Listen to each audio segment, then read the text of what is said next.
lakas ng lukal talaga dati. Isipin mo, shooting kami ng Lawag. Maglalagari kami ng Batangas. From north to south. Sarap ko siguro bubuli ng PJ. Laki ng katawan mo ulit. Pagkatapos mo yung pinugbugda ko. Sunod mo ko dati. Pinampas ko lang eh. Pulpos. Pinampas ako sa lamisa eh.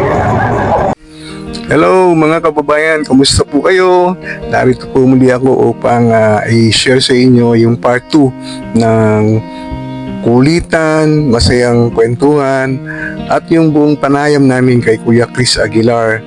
Muli nating sariwain ang kanyang mga alaala way back late 80s, late 90s, early 20s, mga pelikula niya, international at local.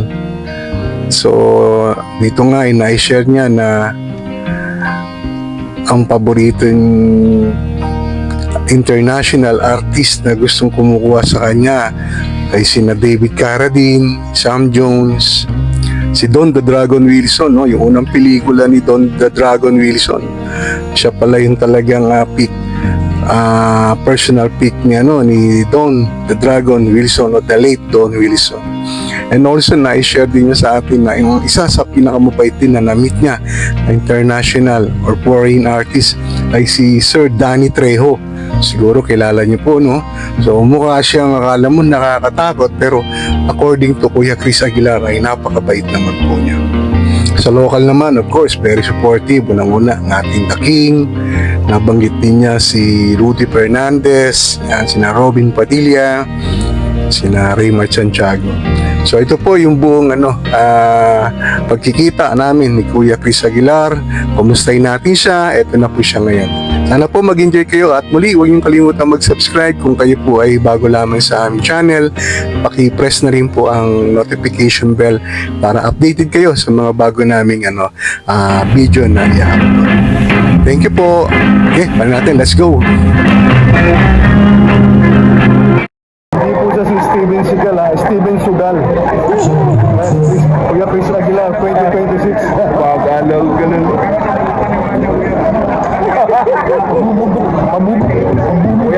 Kuya, yan si Virgo. Yan ang mentor ko, kuya, mentor. Pagano ko, kuya. Sabi nito, ano pong action na? Action.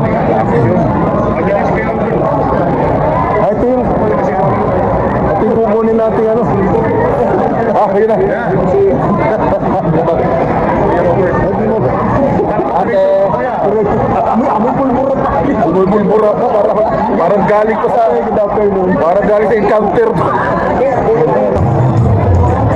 Alam mo, ito si Chris lang ba ito si Chris lang yung rapist ba, hindi makulong-kulong ba? Talaga ha? Ito na yung usakal na kriminal na ng rape na binabayaran ko.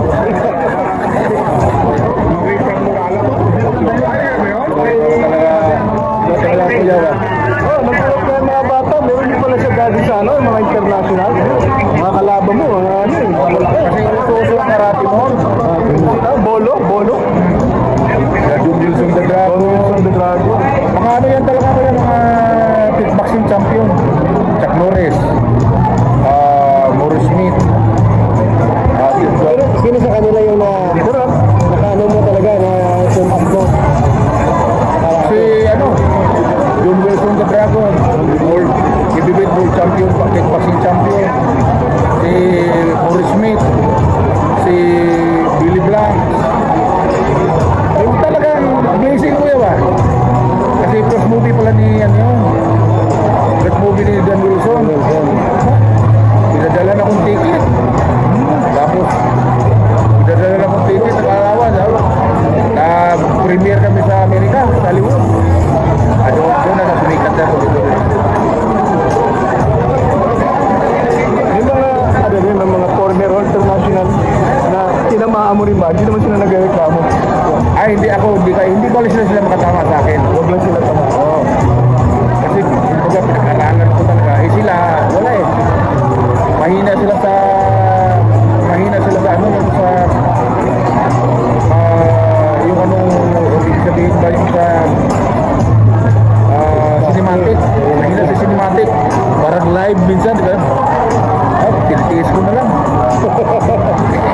Okay pa yung mga Pinoy. Para maganda ang dating. Eh, siyempre, kausapin ng director. Please, there's little bit sacrifice kasi para maganda ang dating. Kasi kung puro daya, sa mga pinatangin. Bakit lang movie ka rin with PJ? Marami rin po. Ayun yung nakatawa. Ayun yung nakatawa ng binuha ko ni TJ. Sinabihan ko yung sabi ko rin sa ano ni BJ sabi na ayaw ko sa Pinoy kasi kuripot. Ayaw ko sa Pinoy kasi kuripot. Oh, pinatawag ako ulit. Tapos sinawasan pa ako ng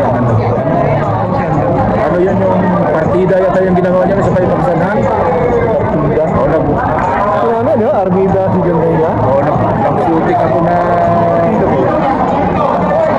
nag-shooting ako ng ano kuya, yung Behind the Enemy Lines kami dalaw ni David Carradine. Si Tumpo doon sa Pagsanan. Sila ni Daniel Green, sila daw ang bida. Ako yung kami nila ano si para sa bar Vietnam. Bar Vietnam, pag-boundary na ko ba dyan. Tapos pinaabangan na kami sa mundo ko talaga. Kaya na mismo na bumakot sa akin. Hindi, maganda yung nirip niya si Sharon. Biniyaran ko siya. Sino na rin yan? Si? Nirip Sabi ko, Miga, alisin na lang natin yung ano kasi super ayan. Kunwari niya, alisin yung rip scene. Alam mo ang bida Fernando po. Ang director si Eddie Rodriguez. Sabi niya, natural lang na dating Chris ba? Yung ginagawa talaga natin. Kung ginagawa niya, hindi yung ginagawa ko. Eh sabi ni Miga, gusto mo Chris, turuan pa kita. Sige yan. Hindi lang kasi sa inyo Chris ha? Loko talaga. Ayun, sarap ko siguro bubuli mo yung PJ. Laki ng katawan mo tuloy, no? Pagkatapos ko yung binugbog na ko. Binugbog ka tapos eh. Sinampan ko ng ano eh. Pulpo. Pinampas ako sa lamisa eh. Tapos mga sa kanya, nung pag-lalo natin sa birthday ko, pag uwi ng mga bata, alam mo, pinanood yung mga old movies. Hindi nung may nakita sa YouTube ba? Nagra, Pilar. Lahat ng movie nito, pinanood ng mga bunso. Eh, Nagulat yung mga bata. nagulat ko yung ko sa profile. Baka yung pinag-extrahan ko na 90 movies pala. Kasi yung dati, ang lakas ng local talaga dati. Isipin mo, shooting kami ng Lawag. Maglalagari kami ng Batangas. From north to south.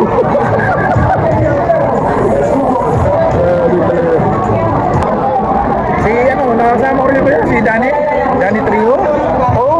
Bakit mo? Galing. Bakit na ba tao dun? Kung tingnan mo, parang nakakatakot. Kasama ko yung kay dito sa Amerika, sa yung Hitman. Hitman. Bakit na tao? Danny Trio. Kaya nung lalaman ni Sam Jun sa dulo sa Amerika noong 1992, kinuha agad niya. Ang business na, I have some movie. Kinuha ko niya assistant coach sa yung parang football. Ito nakasama dito lang yung mga actor yung mga, di ba, mga karasas tukan ba? Yung mga magaling talagang actor. Dahil sa Kasi ano, the boy. Si Rudy Fernandez. Nakakabay sa si Rudy. Kahit ma-sacrifice mo yun, okay lang. Kasi minsan kasi pag ano, kailan mag-uusap din eh. Habang mo lang ka, tuloy-tuloy. Habang mo lang sisigaw mo. Paano, generous din daw yan.